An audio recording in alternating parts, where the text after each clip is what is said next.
जी के पूजत जमाना छै, शिव जी के पूजत जमाना छै। दुनिया त बाबा के दीवाना छै, दुनिया त बाबा के दीवाना छै।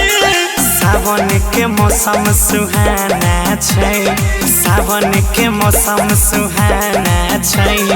दुनिया त भोला के दीवाना छै, दुनिया त बाबा के दीवाना छै। दुनिया त बाबा के दीवाना छै।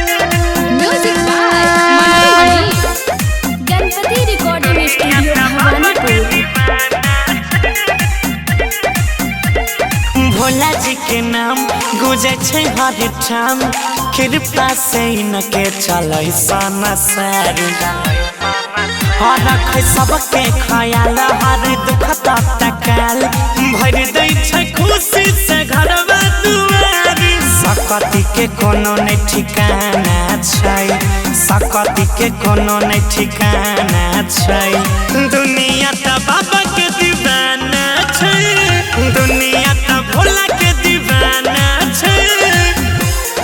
दुनिया त बाबा के दीवाना छै। Music by Mantu Mani, Ganpati recording studio Bhawanipur.